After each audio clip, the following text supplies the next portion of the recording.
Unidade 3. Funções. Aula 19.2. Conteúdo. Plano cartesiano. Coordenadas do ponto. Habilidade. Utilizar o plano cartesiano na resolução de exercícios.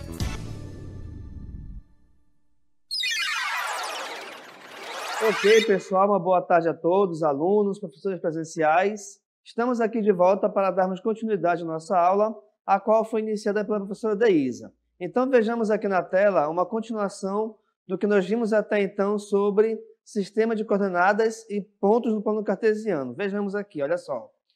Nós temos aqui, então, o plano cartesiano, onde ele tem algumas indicações muito importantes para que você consiga responder algumas questões de vestibular ou até mesmo durante os seus estudos. Então, vejamos. Esses dois planos, aliás, essas duas retas, elas se encontram aqui no ponto O, que é chamado de origem. E essa reta horizontal, ela representa justamente o eixo das abscissas, onde, no nosso ponto, esse eixo das abscissas é representado pela letra X. E essa reta vertical, que é a reta Y, representa justamente o eixo das ordenadas. Importante perceber aqui o seguinte, tá? Que quando essas duas retas elas se encontram, entre elas são formados 4 ângulos retos, certo? E aí, esses 4 ângulos retos também nos determinam 4 quadrantes, onde esses quadrantes eles vão te indicar a localização exata dos pontos, dependendo, logicamente, dos seus sinais. Então, vejamos aqui, olha só. O nosso primeiro quadrante é o quadrante onde se localizam os pontos que são positivos para x e para y. Por exemplo, então, se eu tiver aqui o ponto A, 3 e 2, eu não sei ainda qual é a sua posição, mas eu sei que ele será obrigatoriamente localizado no primeiro quadrante. O segundo quadrante, reparem que ele tem como sinais negativo para x e positivo para y. Professor, como é que o senhor sabe que é negativo para x? Não se esqueçam, gente, que todo ponto no plano cartesiano, ele sempre terá essa composição. Ou seja, o primeiro valor numérico que aparece sempre será referente ao eixo x, ou ao eixo das abscissas.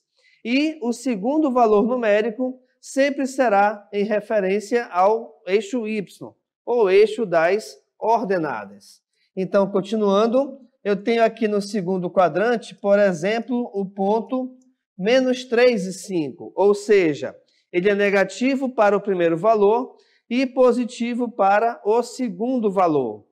No terceiro quadrante, nós temos aqui, então, os pontos que são negativos para x e para y. Eu tenho como exemplo, então, menos 2 e menos 1, certo? Como eu já lhes falei agora há pouco, eu ainda não estou indicando a localização exata dos pontos, mas o que eu estou te mostrando é em que quadrante, obrigatoriamente, ele vai estar localizado, beleza? E no quarto quadrante, nós temos aqui, então, os pontos que são positivos para o primeiro valor, que é x, e negativos para o segundo valor, que é y. E aqui, nesse caso, temos como exemplo 4 e menos 1. Então, o que a gente repara aqui até então? Que foi trabalhado pela professora Deísa, tá? A localização dos pontos no plano cartesiano. E esse plano cartesiano, como eu já mostrei aqui, ele possui sempre 4 quadrantes. E esses pontos, eles sempre têm essa referência de o primeiro valor numérico que aparece é o valor em relação a x ou ao eixo das abscissas, que é justamente o eixo horizontal. E o segundo valor numérico que te aparece é em relação ao eixo y, que é o eixo vertical ou eixo das ordenadas, tá bom? E quando você determina esses dois valores do ponto, esses dois valores são chamados de coordenadas do ponto, beleza? Uma aplicação bem bacana que a gente pode verificar em relação a essa localização de pontos é justamente no jogo da Batalha Naval. Vejamos aqui na tela então, olha só. A Batalha Naval é um jogo onde você tem alguns navios e alguns elementos, né, supondo que seja o mar, e por se tratar de batalha naval, você tem que justamente derrubar esse navio, ou afundar no caso, né? E aí, a localização onde você vai colocar esses tiros é justamente dependendo da localização desses navios no plano cartesiano, onde você tem que analisar primeiramente o valor da letra e depois o número. Então, por exemplo, aqui, olha só, esse pontinho aqui de amarelo, ele se localiza na posição C2 ou 2C, até porque a ordem não vai alterar em nada, no caso aqui a localização do ponto, certo? Esse outro ponto, por exemplo, aqui, olha só, ele se localiza na posição F5. Então, o que você consegue reparar? Que nós temos algumas situações onde a gente pode aplicar justamente esse conhecimento de pontos no plano cartesiano. Uma outra aplicação muito bacana é justamente a utilização do Excel no nosso computador, tá? Então, quando você faz uma planilhazinha no Excel, a localização das planilhas ou localização das células, elas dependem de um número e de uma letra, onde elas são vistas na horizontal e na vertical, beleza? Continuando então aqui, vejamos aqui a nossa próxima cartela. Eu tenho aqui o seguinte, olha só. É o seguinte exemplo, né? Determine as coordenadas dos pontos localizados no plano cartesiano abaixo. Quando você for localizar pontos, pessoal, é importante que você, primeiramente, identifique onde está a origem desse plano. Aqui, nesse caso, está nesse pontinho que eu estou pintando de amarelo, certo?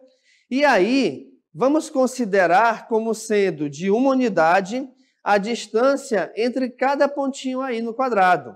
Então, aqui, por exemplo, eu tenho 1, 2, 3, 4, 5 em distância. 1, 2, 3, 4 em distância. 1, 2, 3, 4, 5 em distância. 1, 2, 3, 4 espaços em distância. Agora, detalhe importantíssimo, tá? Em relação a essa origem, todos os valores que estejam à direita dela são considerados valores positivos. E todos os valores que estejam à sua esquerda são considerados valores negativos. Além disso, o que acontece? Em relação à origem, os valores que estejam acima dela são valores negativos, assim como os valores que estejam abaixo dela são valores negativos. Então, vejamos. Vamos começar aqui a identificar a posição justamente desse ponto A. Em relação à origem, reparem que esse ponto A ele passa 1, 2, 3. Então, como ele anda 3 espaços à direita da origem, o primeiro valor é 3. Agora, considerando justamente em relação à origem, reparem que, a partir dela, ele sobe 2 espaços. Sendo assim, então, a localização do ponto A está no ponto 3 e 2. E não se esqueçam que esse ponto, né, essa localização, é como se fosse o endereço desse ponto. Então, o ponto A se localiza na posição 3 e 2. O ponto B, reparem que, em comparação com o plano cartesiano, esse ponto B está no segundo quadrante. E nós já sabemos que o segundo quadrante, ele tem por sinais, né? Negativo para o primeiro valor e positivo para o segundo valor. Então, vamos analisar. Esse ponto B, pessoal, em relação à origem, ele também anda 3 espaços. Só que anda 3 espaços para a sua esquerda. Se anda para a esquerda, ele será negativo. E esse ponto B, a partir da origem, ele sobe 3 espaços.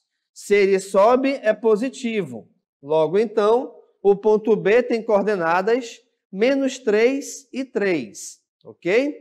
O ponto C, reparem que o ponto C, é justamente o ponto que está localizado em cima da origem. Ora, se é origem, ele tem valores 0 e 0, perfeito? Ok, o ponto D, agora, reparem que ele está no terceiro quadrante. Se ele está no terceiro quadrante, é porque os seus sinais são negativos. Então, vejamos. O ponto D, a partir da origem, ele anda 3 espaços para a esquerda. Opa! Se anda 3 espaços para a esquerda, o seu valor é menos 3. E esse mesmo ponto D, a partir da origem, ele desce 2 espaços.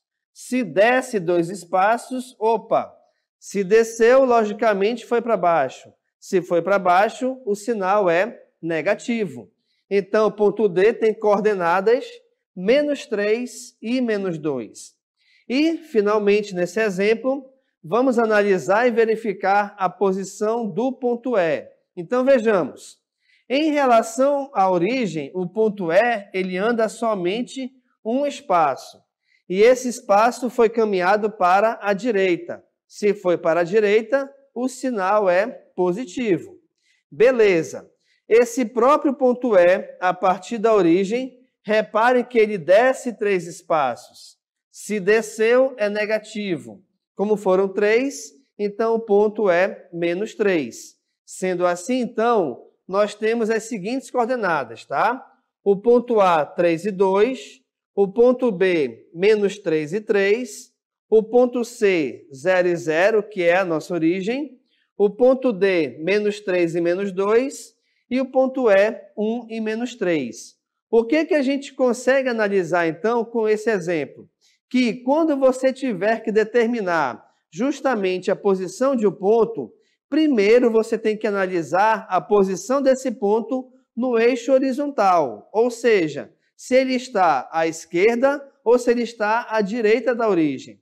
Depois disso, você faz a análise na vertical, ou seja, se ele está acima ou abaixo dessa origem, tá? Então, você sempre faz a análise nessa ordem. Beleza, pessoal? Vamos aqui a mais um exemplo? Vejamos aqui na tela, então.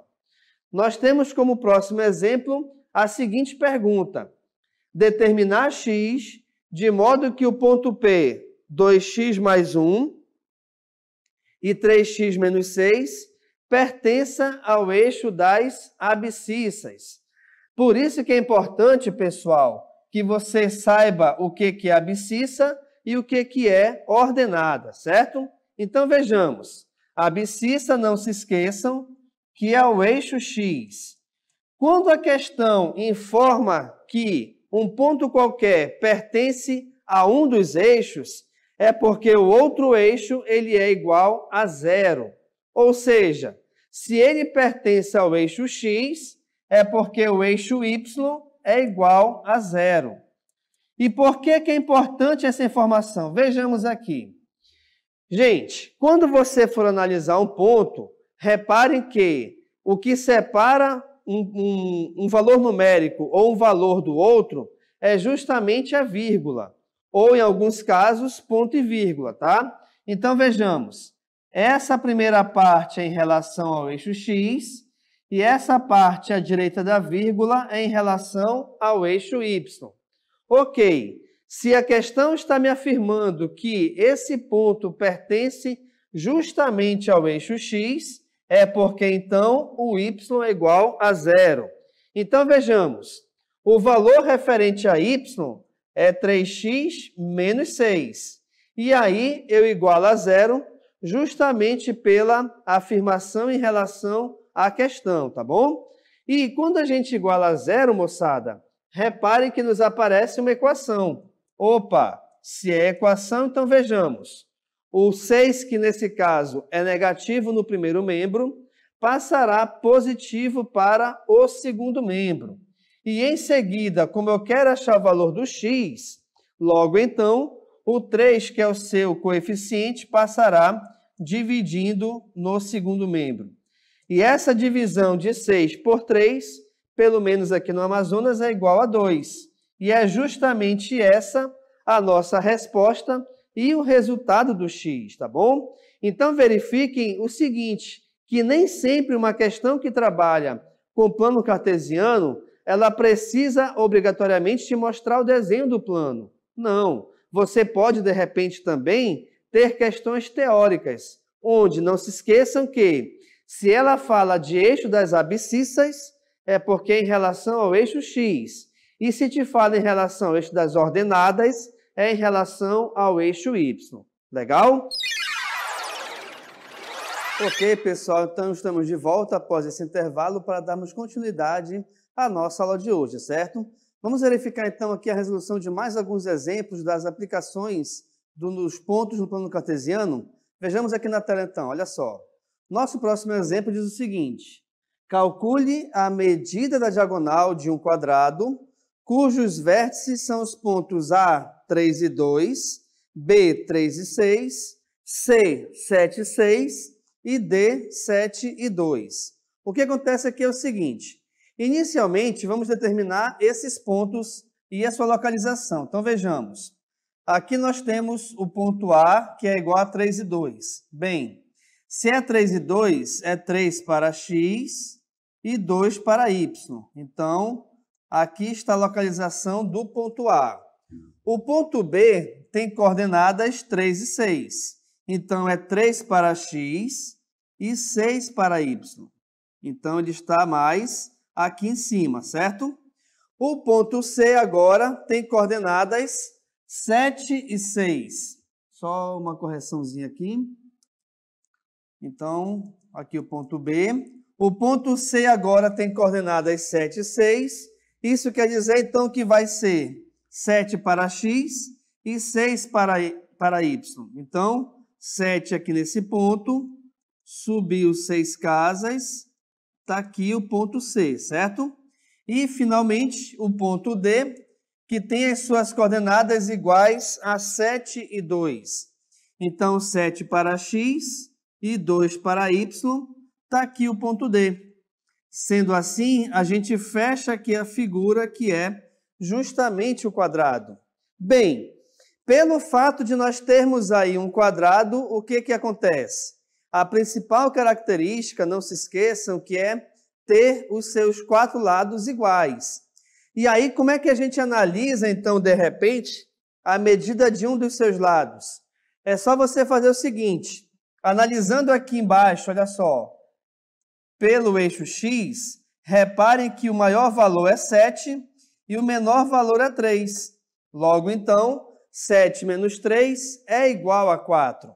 Isso quer dizer que cada um dos seus lados tem medida igual a 4.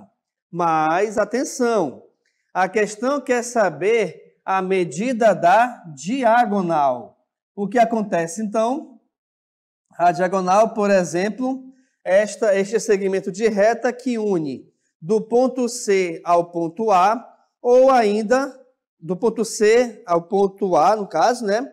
Ou ainda do ponto B ao ponto D. E aí, vamos relembrar das últimas aulas, onde nós tínhamos o seguinte: se eu tenho que descobrir a diagonal de um quadrado, eu tenho a diagonal e, pelo fato de ser quadrado, os seus catetos são iguais. Ou seja, nós temos aí um triângulo retângulo isósceles. O que isso quer dizer? Quer dizer que, para que a gente possa determinar justamente a medida dessa diagonal, a gente pode utilizar o teorema de Pitágoras, tá? Então, vejamos. Teorema de Pitágoras, eu tenho que o quadrado da hipotenusa é igual à soma dos quadrados dos seus catetos. E aqui, nesse caso, a nossa hipotenusa é justamente o valor igual a D, que a gente não sabe ainda. E os catetos, têm valores iguais a 4 para os dois catetos, né? Então, teremos que D ao quadrado é igual a 4 ao quadrado é 16, 4 ao quadrado é igual a 16.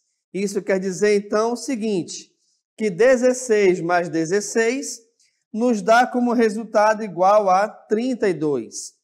Como nós queremos achar justamente o valor da medida D, o que acontece? Devido ao fato de ele estar elevado ao quadrado, esse expoente 2 passará em forma de raiz quadrada.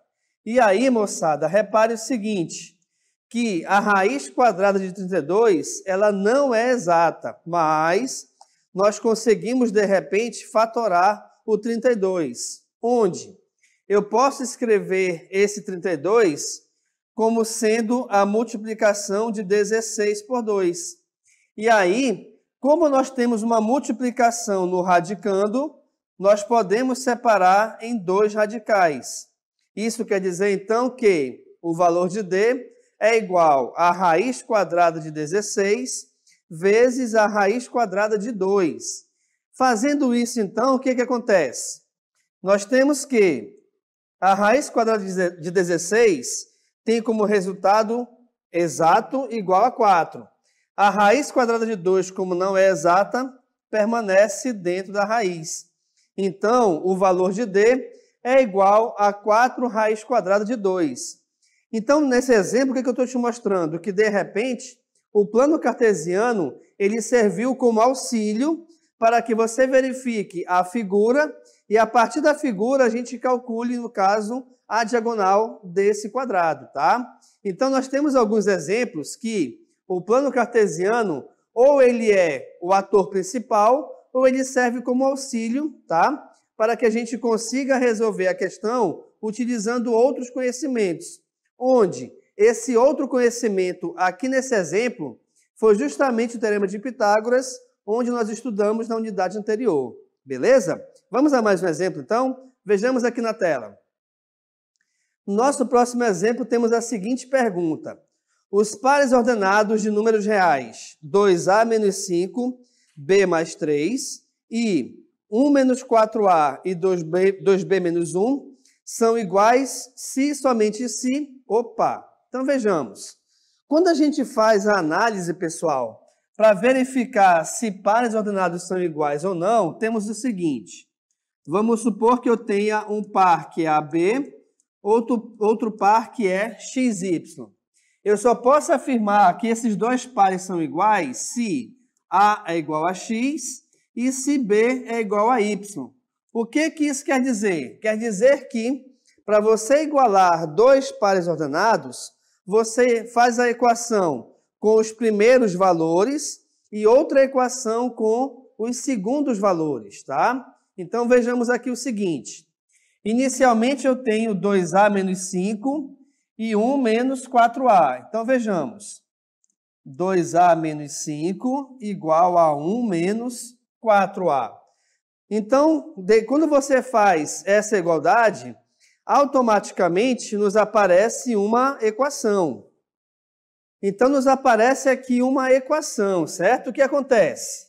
Como eu tenho uma equação, pessoal, nós temos que passar as letras para o primeiro membro. Sendo assim, então, esse 4A que é negativo passará positivo.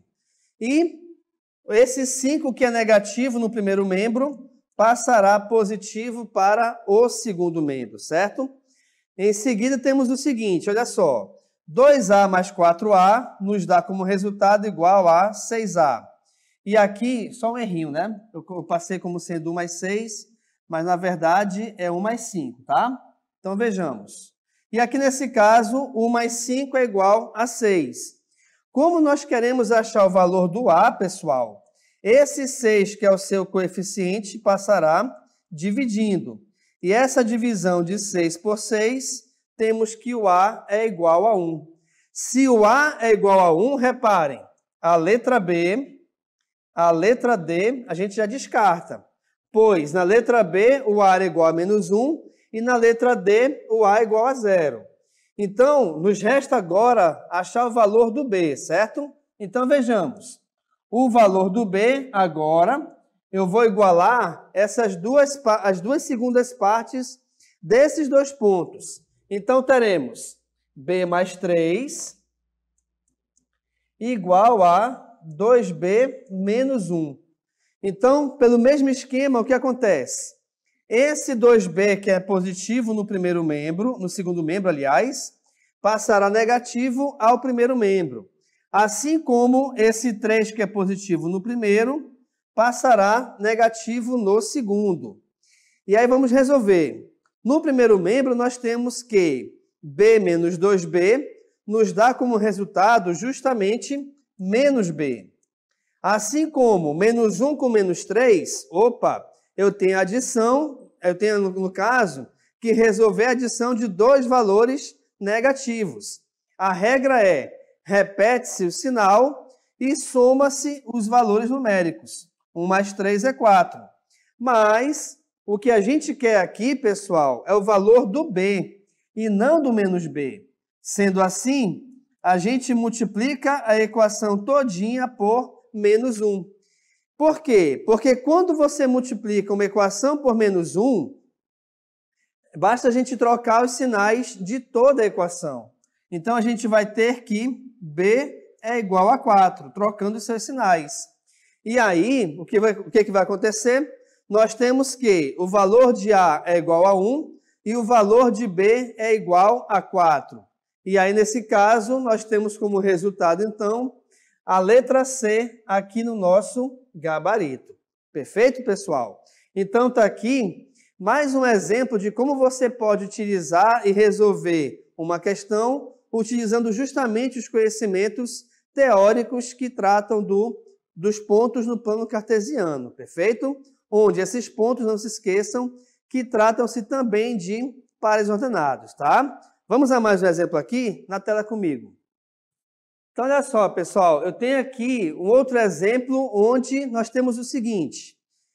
Eu tenho o ponto 2a mais b, que é, no caso, a expressão referente à nossa abscissa, e eu tenho 5a menos b, que é a expressão referente à nossa ordenada.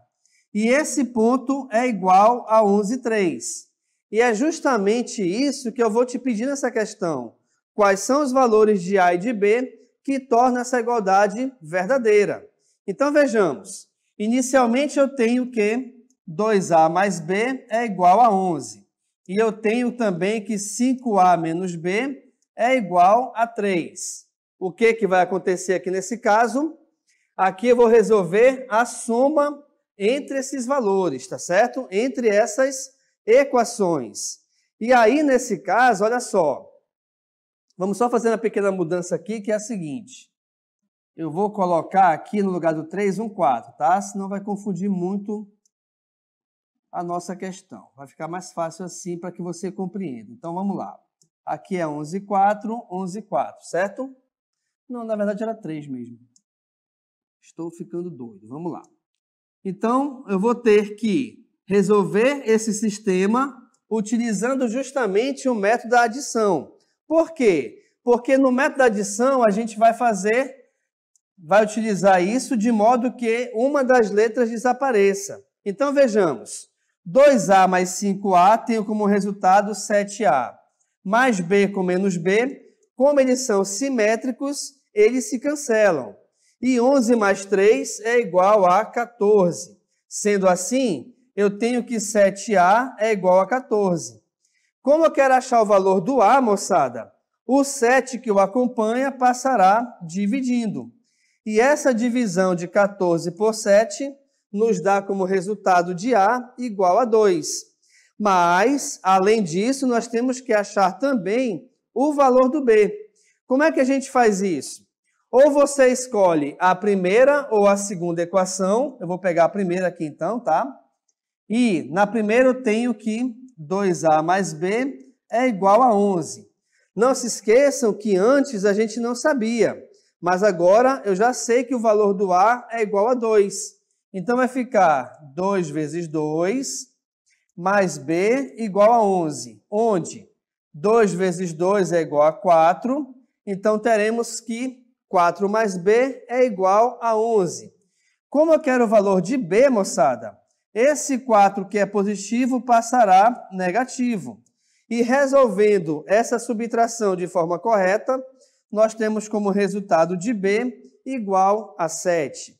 E aí nós temos, então, a resolução de mais um exemplo, onde esse exemplo utiliza justamente a ideia de par ordenado e pontos no plano cartesiano, tá bom?